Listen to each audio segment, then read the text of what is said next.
Well, thank you for joining us today. As you have been made aware, maybe even if you're a visitor with us today for the first time or just recently, our senior pastor, Eric Bancroft, and his wife, Danelle, and their 3 boys are enjoying the benefits of a sabbatical where they will be away from us for a period of time and have the privilege of traveling and sightseeing and interacting with people in many different parts of the world. And we're so glad that they have received this benefit. And so we can hardly wait for their return to hear the many stories that will come from this. But in the meantime, we have the interesting experience of having some guest speakers from different places around the country who will come and speak to us on the subject of Pastor Eric's sabbatical, Christ and culture. How do the two relate? How do the two mix? And so here we have the benefit of hearing from outside speakers who interact with different cultures on a regular basis. And we have much to learn from them.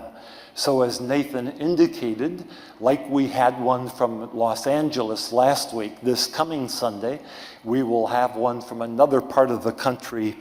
And I think that if last week was a measure of anything that we can expect, you'll appreciate what will be said next week by our guest speaker. Well, in the meantime, it's just us. We're here, gathering regularly, doing church like we always do on a Sunday. And so just as we would do whether there was a guest speaker or Pastor Eric was here, we're opening up the Word to see what God has to say to us today. And we have chosen to spend the summer in the Psalms. I love the Psalms. I hope that you love them as well, or as we are currently reading through them in our reading plan, that we're going through the Bible chronologically in a year, that you're getting a real taste and an appreciation for what the Psalms have to offer. I like them for 3 reasons. I can go to one psalm or another and find words that express whatever mood I happen to be in today. If I'm up or down, I can find a psalm that shares that with me. And a writer of a psalm who has found a way to put it in words. What do you say to God when you're in this emotional state?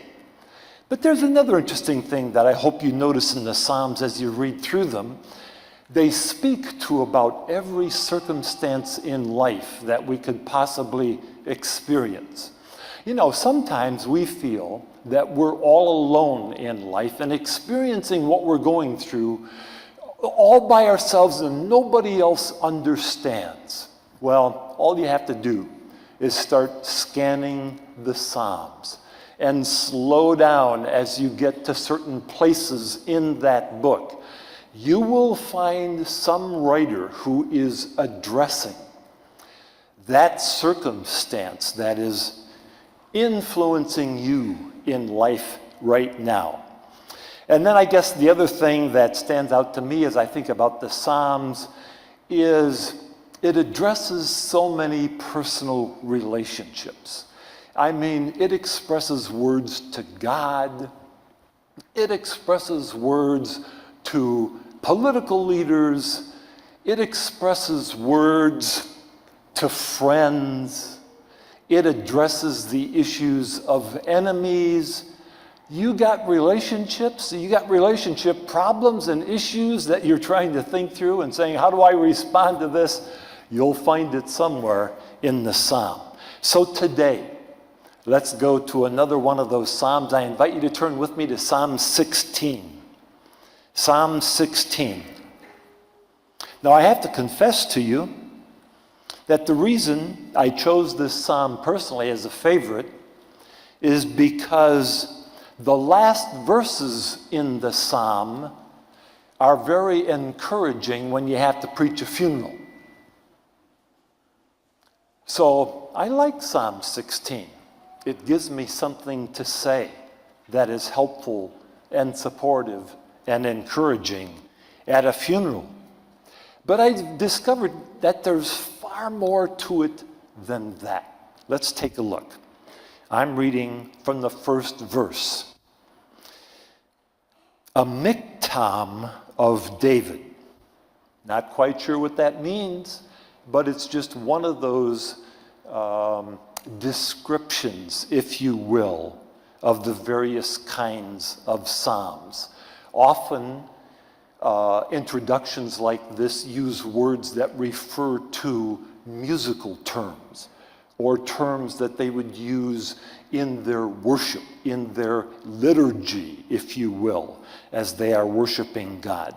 So this is a miktam of David. Some have even suggested that the word is associated with the word golden.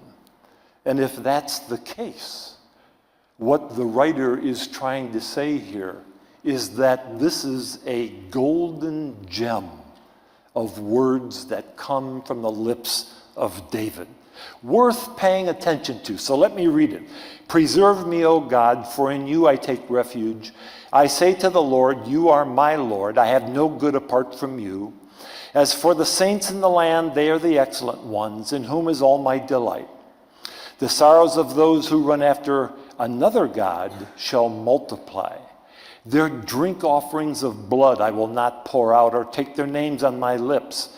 The Lord is my chosen portion and my cup.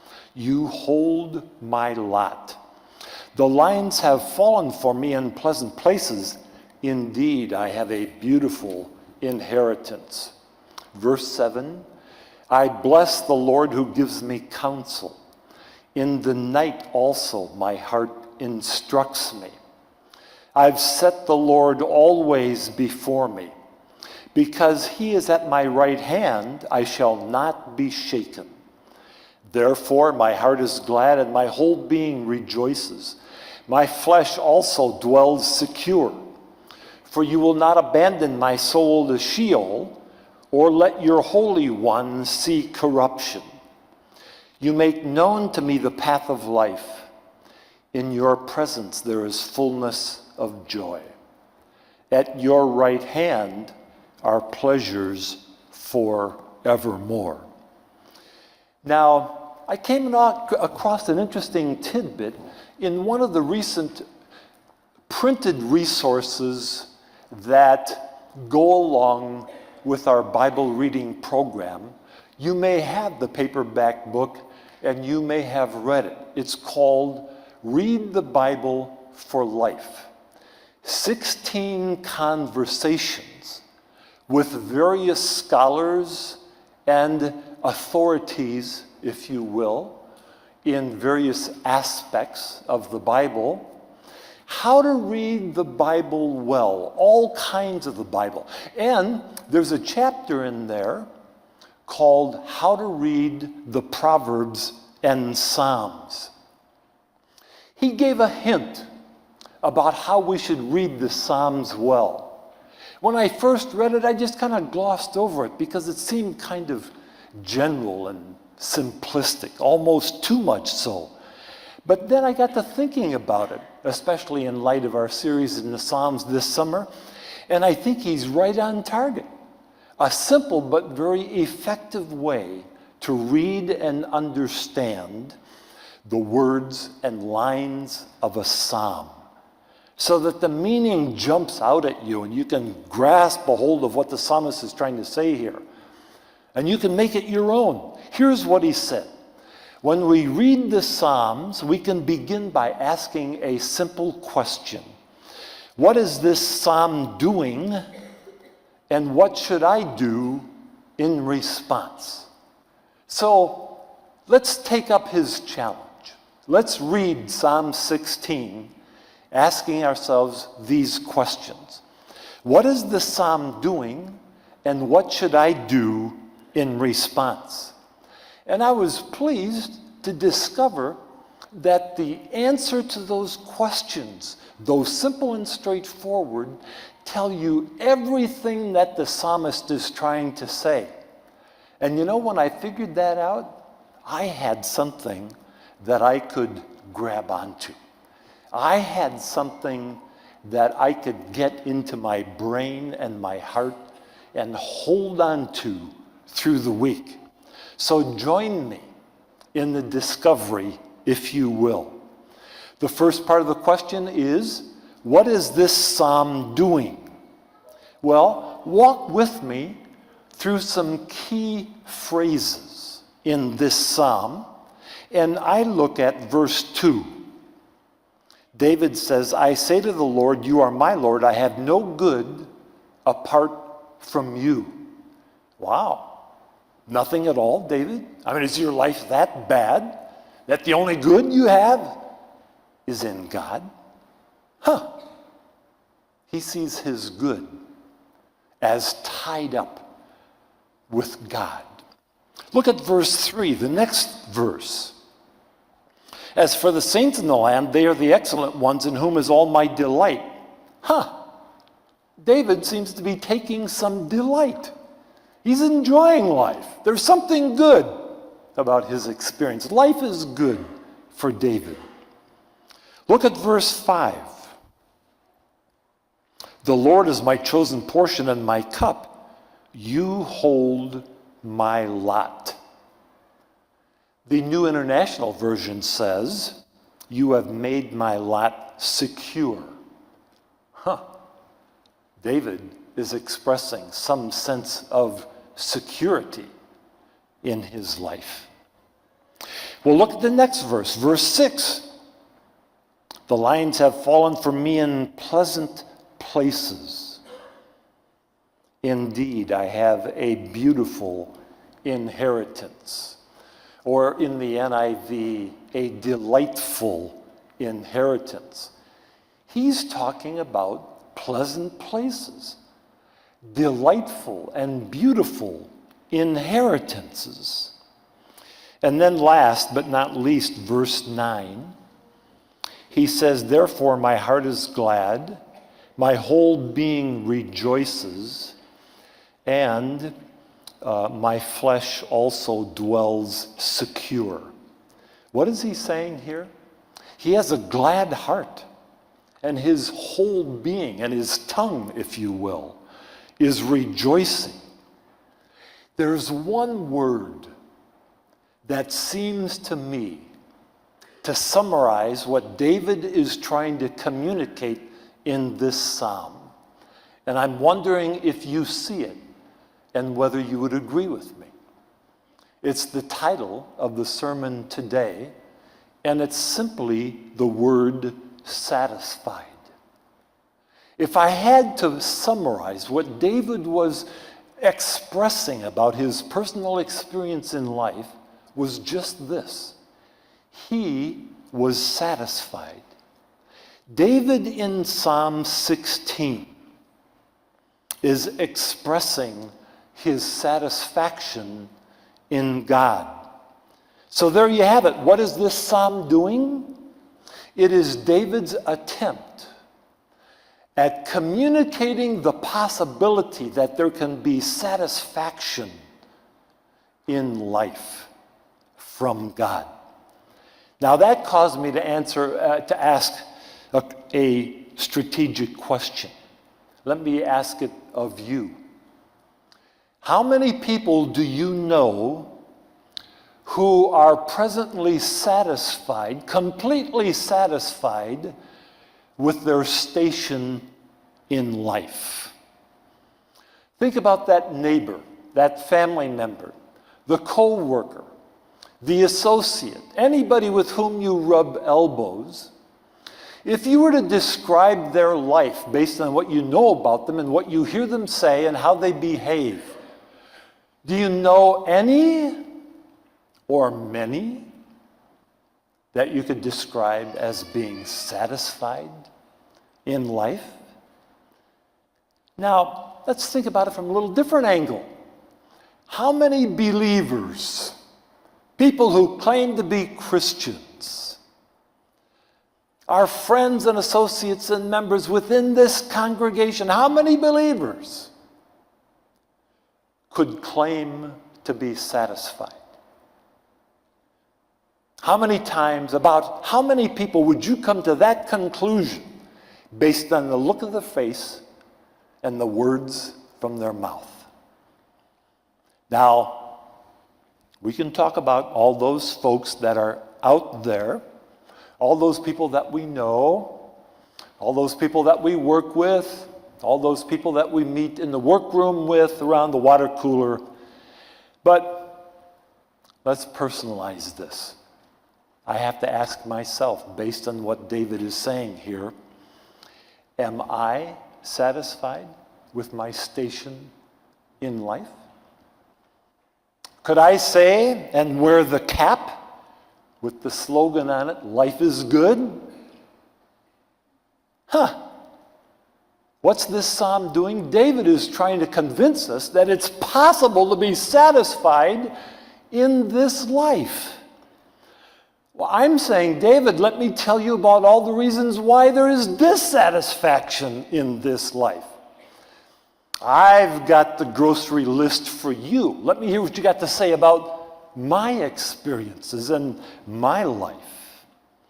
But David is saying that it's possible to experience a life of satisfaction having a relationship with God.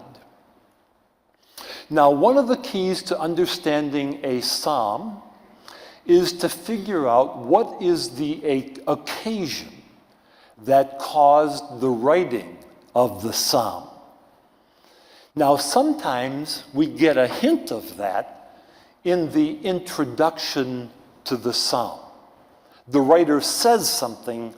David, or whoever wrote the psalm, wrote this thing at this time in his life when he was going through these circumstances. We don't see that here. But I think it's okay for us to engage in some sanctified imagination and just let our minds reminisce and ruminate over what we all know about the ups and downs of the life of David.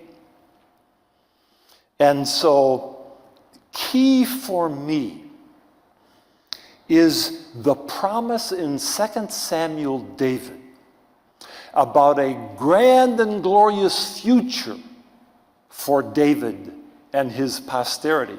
He was going to be given a throne, a dynasty, and a kingdom. But after hearing that promise, he had every reason in the world to ask God, God, I hear what you're saying, but you expect me to believe this based on the fact that my life is hanging by a thread because of all the enemies who want me dead? Well, just knowing that little bit about David's life, we can inject into David's thought, I think legitimately so, that the context of David's life adds something to our understanding of what the psalm is doing. So here's how I would put it. Life is not good for David. But the reality is, David found satisfaction in God in spite of his circumstances. So what is this psalm doing? It's telling us that we can be satisfied in God even though our life, like David's, may not be good for us right now. So do you get the picture here? David's life was not a bed of roses. It was not a Disney World. But in spite of all of the circumstances, whether he was up or whether he was down, he was completely satisfied in God. And it seems to me that that is what the psalm is doing.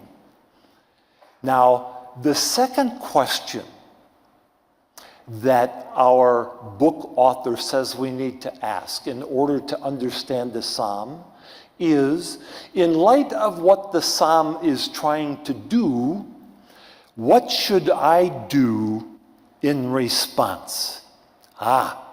Here's our hope, folks. Here is the heart of Psalm 16 for you and me. There are two primary principles that I see in Psalm 16, which, if we were to make a part of our life, we would find satisfaction in God, just as did David. Could I be so daring as to say that if we implemented two principles from this passage, that we might never be heard complaining again? Whoa, now we're going somewhere. This is a good thing. What's this all about? Two principles that will flesh out in terms of how I should respond to the proposal of David that it is possible for believers to find complete satisfaction in God, no matter what their circumstances. The first one is this: how are we satisfied in God? Very simple. Seems like a no-brainer. It'll just fly over your head when I first mention it, because you say, I know that. But listen, and let's flesh it out and think about how to put feet on this. Here's the first principle that is found in the first 6 verses of Psalm 16. And it's this simple: be faithful in fulfilling our responsibilities as a Christian. Key words: we do have responsibilities as a Christian if we're going to find satisfaction in God. And we need to be faithful in paying attention to those and doing something about stirring up the soil of our hearts and lives to make sure that these things take root. So what do I see in here that would lead me to this principle of Christians being faithful in fulfilling our responsibilities? Here's number 1, and you'll find it in the first verse. In what do I need to be faithful? How do I need to be fulfilling my responsibility? Verse 1, preserve me, O God, for in you I take refuge. Wow, that's a loaded verse. We hear David saying that in many psalms, under many different circumstances. It seems so simple, it just goes right over our head. God, in you I take refuge. What is he saying here? The responsibility of the believer who wants to be satisfied in God needs to find his security in God and God alone. Now think about how that related to David's experience. David chose to take refuge in God in spite of, you could even say instead of, all of the other resources he had at his disposal. He had an army that was so large and so well equipped and so talented. It took him a long time to count heads, to muster the troops. It needed a lot of time and a lot of space. David had a huge army. And if you read the stories of his life, they were pretty good. They did a good job at protecting David and taking care of life and getting things done. But David doesn't say, I take refuge in my army. David didn't take refuge in his wealth. I mean, he had money flowing through the coffers like you wouldn't believe. You could say he had unlimited financial resources. Any presidential candidate that is going to line up next for the 2016 election in this country would relish the wealth that was available in David's coffers, because they would expect that that money would get them elected. Listen to a politician and what they say they need in order to win office. David had the wealth, he had the cash, he could afford anything that he wanted, but he didn't say he takes refuge in his wealth. He didn't say he took refuge in his manpower, all of the people who surrounded him for his protection and the implementation of his strategies and plans. He didn't take refuge in his circumstances. So I find it rather remarkable that he makes the simple comment, "For in you, O God, I take refuge." And you notice he put the words "in you" first to emphasize his focus. He could have said, "I take refuge in you, O God." But he said instead, "In you, O God, in you alone, not in these other things. I'm taking refuge." Now, hear me out for a minute. Maybe you can identify with my experience. I've come to the conclusion that there are many things that we could fear in life. Have you experienced that? There are many things that you could fear in life.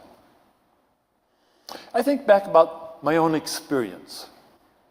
We had 2 children, and obviously before the first one came, we were new at this experience, hadn't had children before. We wondered, would they be born healthy? Would they be born and earn a lot of money to support their parents in their retirement? Would they be smart? Earn a PhD? Well, you know, our desires and our expectations were rather low level. We just wanted them to be plain, healthy kids who could one day grow up and walk and talk and hold a job and make a contribution to society.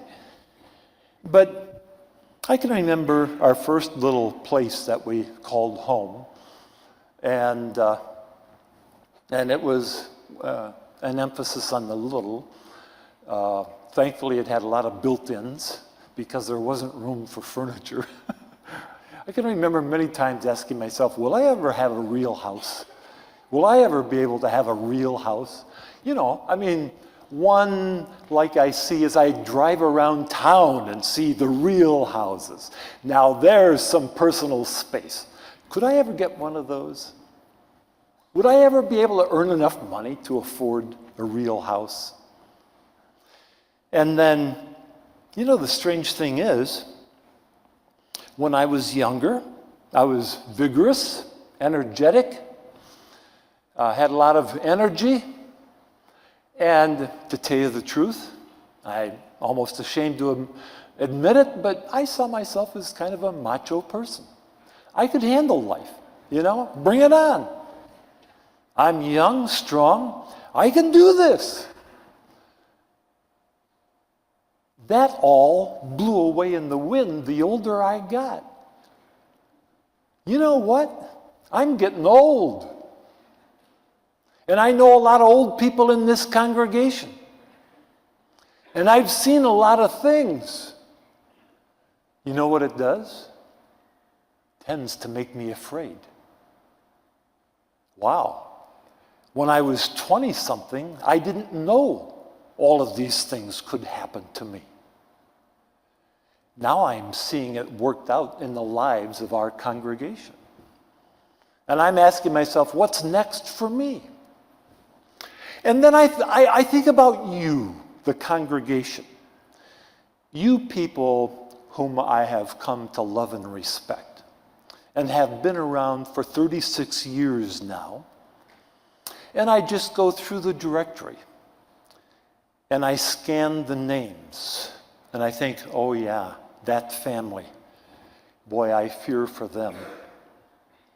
They just had a baby with some health issues. That could be a source of fear.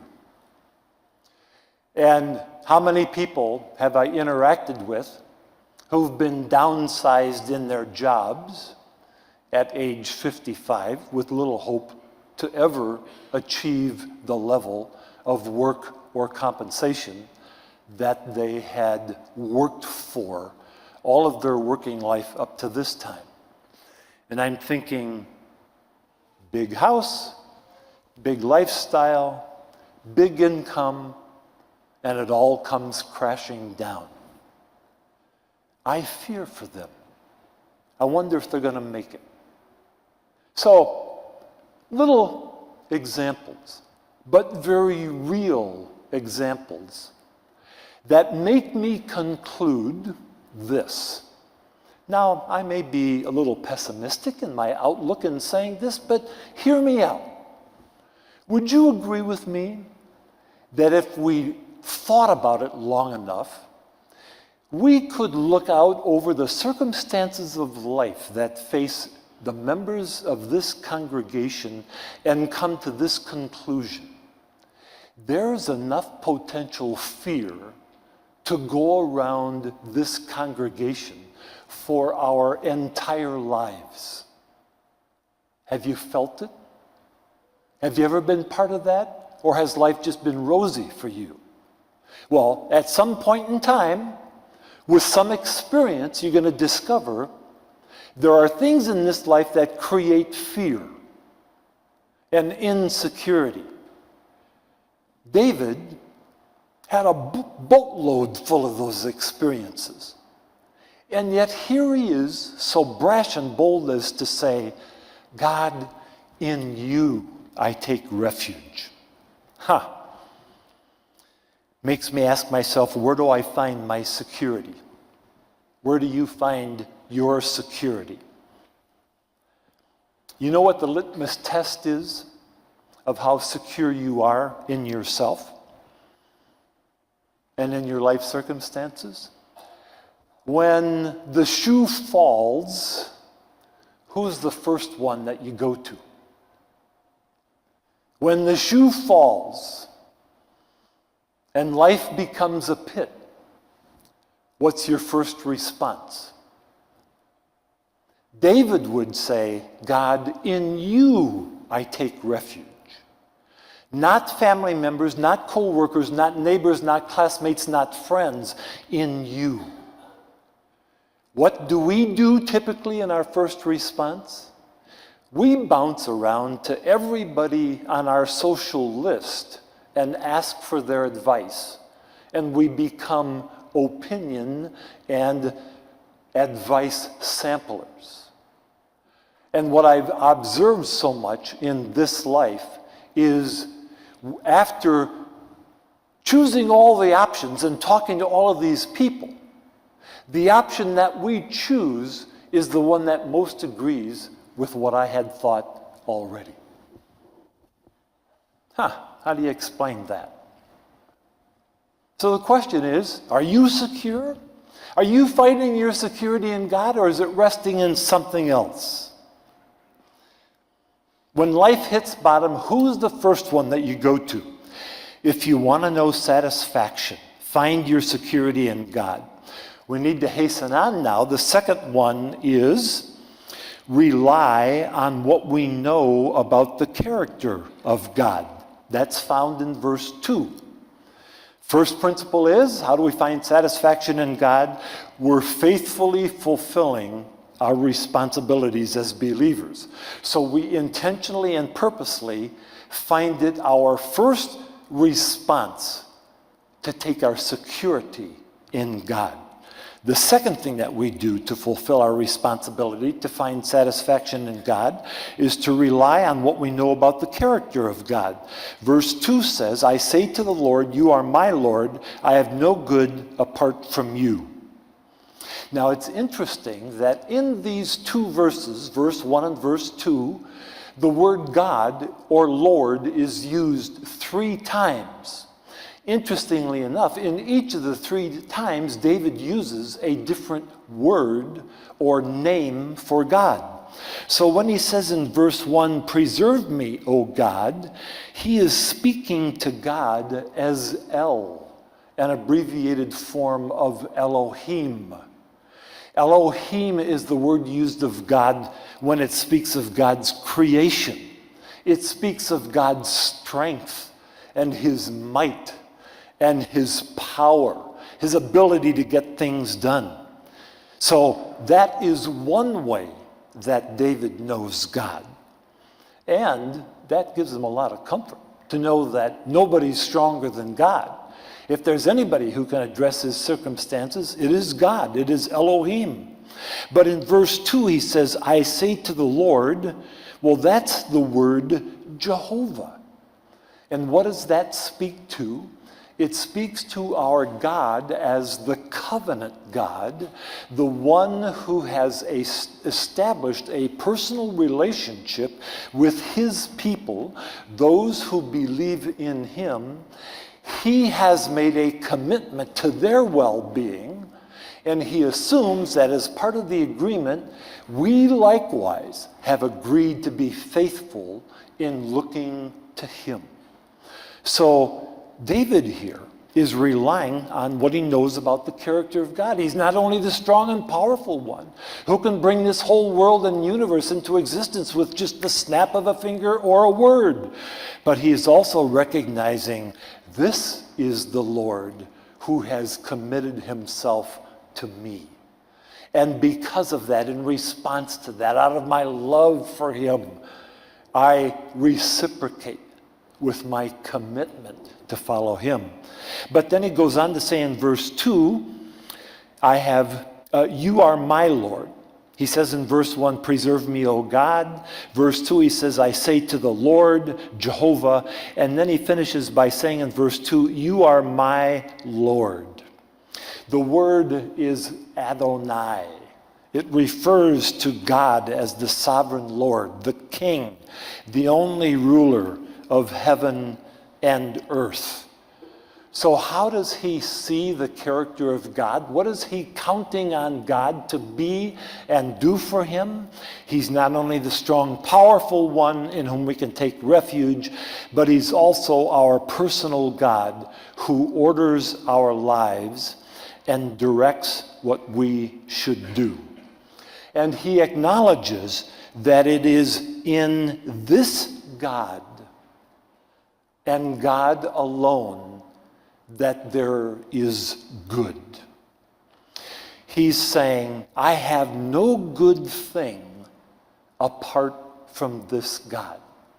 Everything else that I've accumulated, everything that is a part of my toolbox to do life, amounts to essentially nothing in comparison to the good that I have experienced and that has benefited me from the hand of God. God is a good God. David found that only in God could he be satisfied.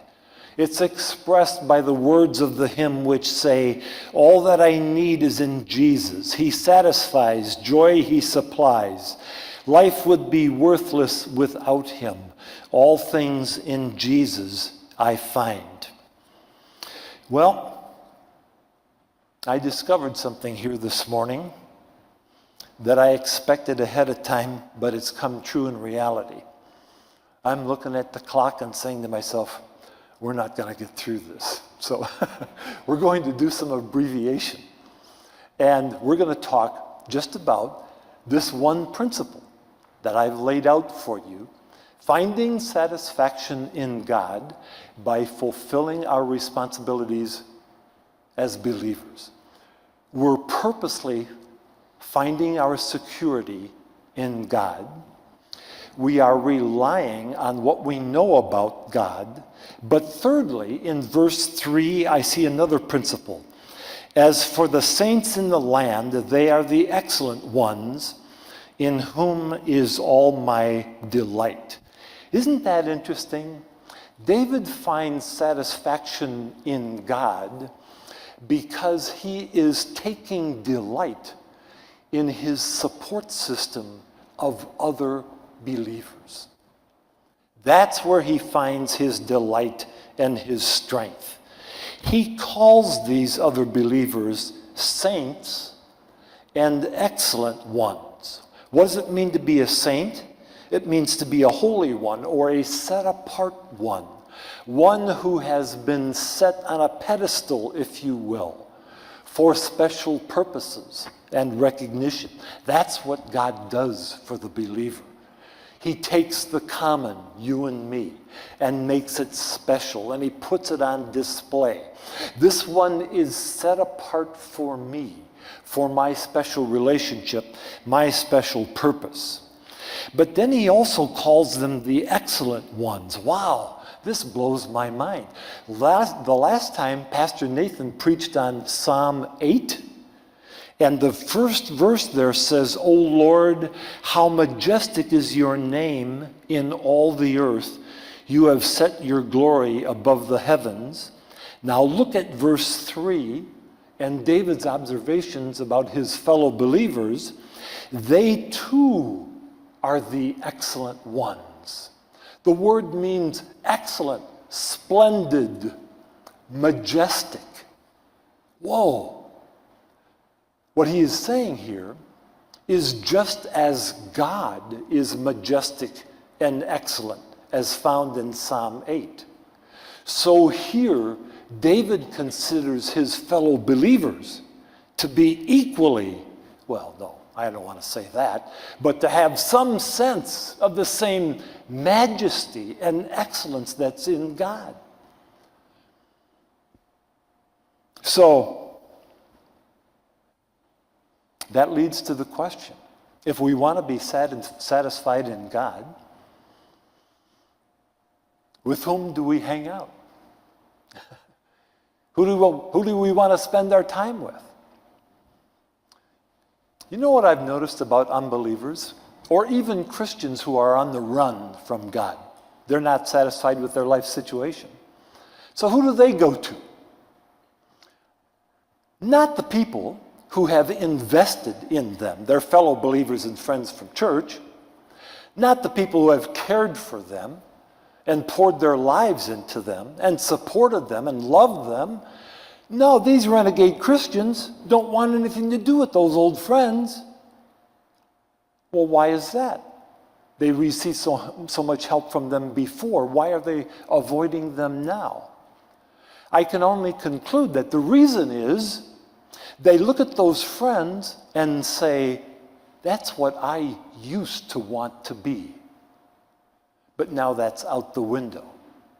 Or they might say to themselves, that's what I know I should be. Or they say to themselves, I don't want to hang around with those people anymore because they're going to get in my face and tell me how I've gotten off the beaten track. And frankly, they say, I don't want to hear it. So I will go to the place where everybody knows my name, the local pub or brewery. At the pub,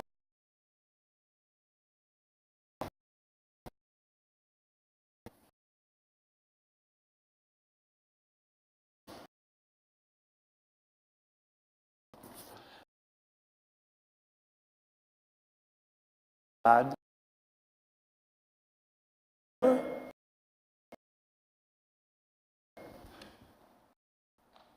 not much there.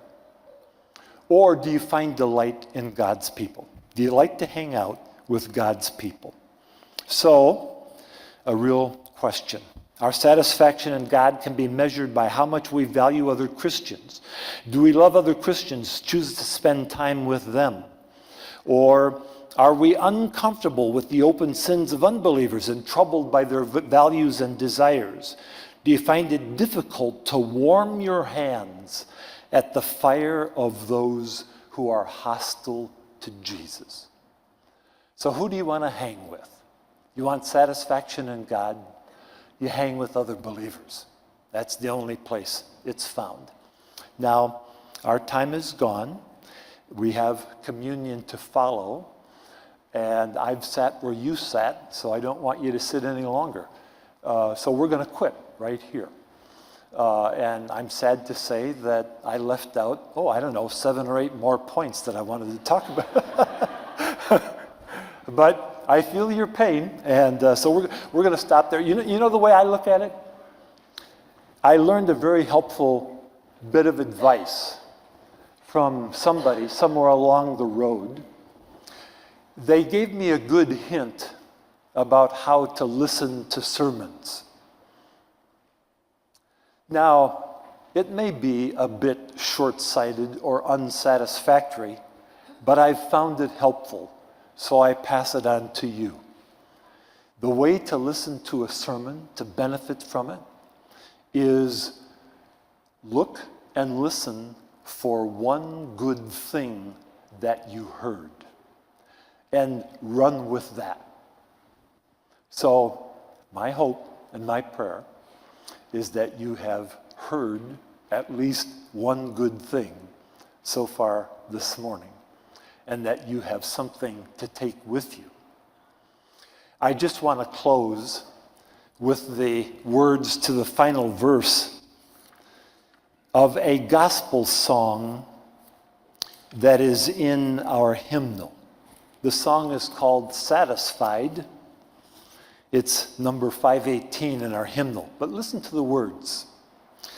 Well of water, speaking of Jesus, ever springing, bread of life so rich and free, untold wealth that never fails, my Redeemer is to me. And the chorus goes, Hallelujah, I have found him, whom my soul so long has craved. Jesus satisfies my longings. Through his blood, I now am saved. So an important question to each of us here today is, have I been saved? Have you been saved through the blood of Christ? His death on the cross for you, that you have made personal to yourself by receiving it as a benefit to yourself. Have you received Jesus? There's no satisfaction outside that. But my additional concern is us as believers. I've discovered that people who are not satisfied are always restless, churned up, and looking for more. They're always looking to the next best thing. So could I just invite you this morning to accept the thrust of Psalm 16 and enter in vicariously to David's experience and find your satisfaction in God. Then you don't need to worry about what happens tomorrow. Let's pray, shall we? Father, we're so grateful